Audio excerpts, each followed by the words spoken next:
伫咧高雄莲池潭边仔街路有152丛细叶南仁树，也就是咱俗称的鸡皮树啊。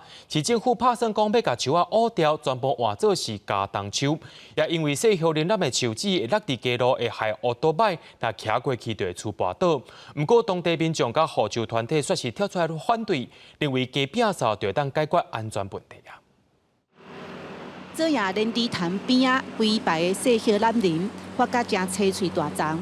对面有一排树仔，煞已经互人修剪。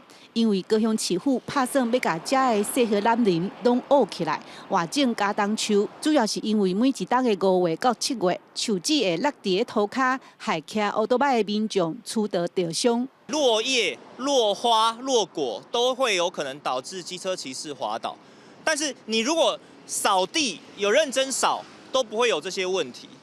那我们现在看不到政府做出一个，我如果透过扫地，是不是能够让风险降到非常低的一个政策评估？完全没有。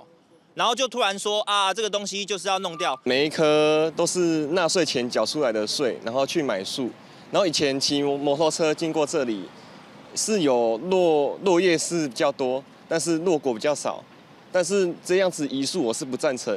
要甲种了10几冬的树仔挖起来，而且是152丛，护树团体真不满，烦恼刷树会害树仔较紧死。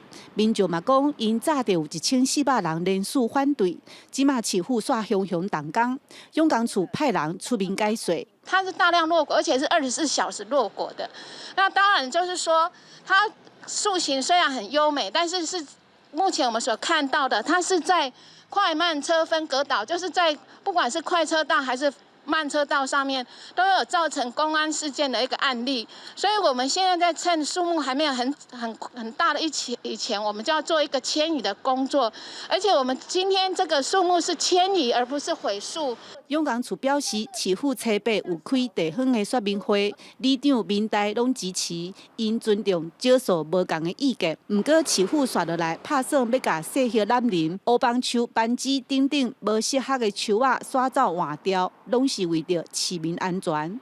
记者陈嘉文、赖伟做高雄报道。